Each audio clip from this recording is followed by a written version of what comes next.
और जो आने वाली पीढ़ियां हैं, हमने श्री राम की और सनातन धर्म की एक अलग ही परिभाषा बनाई हुई है आजकल, वो जय श्री राम सुन के और मूवीज़ वगैरह देख के। तो आपसे मैं जानना चाहूँगी कि हमारे लिए कौन सा सही तरीका होगा जिससे हम प्रभु राम को जान पाएँ जो प्रभु श्री राम हैं। देखिए, जो आपने बात कही वो सही बात है। मूवीज़ में एक इमेज बनी हुई है कि टीका लगाए, कंठी माला पहने और धोती कुर्ता पहने व्यक्ति विलेन ही होगा, ये तय मान लीजिएगा। और इतना ही नहीं, धर्माचार्य तो धूर्त होगा। इतना ही नहीं, प्रोफेसर मजाक का पार्ट होगा।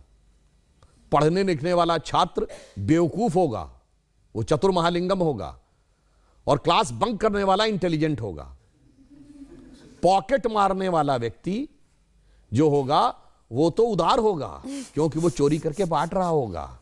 ठीक। और जो बिजनेसमैन है या जो नौकरी कर रहा वो बेवकूफ टाइप का दिखाया जाएगा, वो जिंदगी की दौड़ में पिछड़ता दिखाया जाएगा। अरे बहुत सारी चीजें दिमाग में भरी गई हैं फिल्मों में। ये बताइए, ये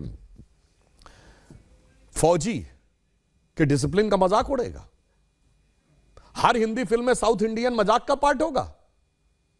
हम लोग के जन्म के आसपास के जमाने की फिल्म वो कौन सी थी, पड़ोसन, मास्टर पिल्लई, एक चतुरनार करके सिंगार, वो भी मजाक के पार्ट होंगे। और अभी इधर कौन सी फिल्म थी, इसमें खजाना खोजने के लिए जाते हैं, जिसमें वो कहता है कि गोवा तक पहुंचने के लिए कितना टाइम लगेगा। उसने कहा जब तक नाम बताऊंगा तो बता देगा, श्रीनिवास, वेंकटेश, फलाना, अय्यर, उसका ही मजाक। भाई ये क्या है, उत्तर दक्षिण में लड़ाना है।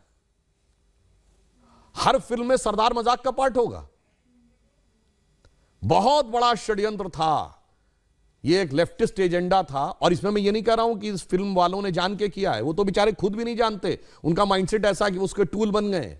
तो नई पीढ़ी ने तो बहुत कुछ ऐसा ही देखा है और ये बड़े करीने से उसके दिमाग में बैठा दिया गया है। अरे भाई, हम लोग भी बच्चे थे तो ऐसी बात रहती थी, बाबा आ जाएगा, झोली बाबा पकड़ के ले जाएगा, तो मतलब वो दाढ़ी वाला बाबा ही झोली होगा। और मैं किसी के प्रति अवमानना नहीं करना चाहता, मगर एक बात बताइए, कभी किसी मौलवी को नेगेटिव रोल में दिखाया गया हो तो बताइए। इवन आतंकवाद वाली फिल्मों में भी उसको करेक्टर रोल में दिखाया जाएगा। ये सोचने की बात है।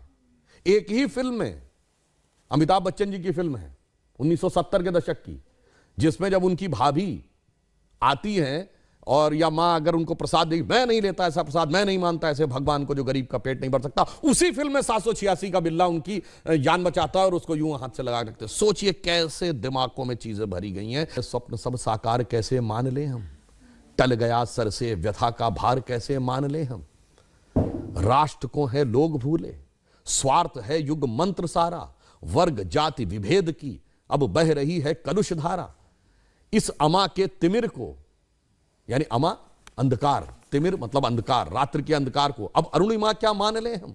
टल गया सर से व्यथा का भार कैसे मान ले हम। और आगे की लाइन सुनिए, वो महत्वपूर्ण है। वेशवाणी तत्व दर्शन दूसरों से यह सभी ले, विकृति को हम ग्रहण करते निज प्रकृति को आज भूले। इस विदेशी नकल को अब अस्मिता क्या मान ले हम। हो गए हैं स्वप्न सब साकार कैसे मान ले हम। इसीलिए मोदी जी ने क्या कहा है, अमृत काल के जो 5 प्रण हैं उनमें पहला है भारत को विकसित राष्ट्र बनाना है, दूसरा है गुलामी की मानसिकता के हर प्रभाव से अपने को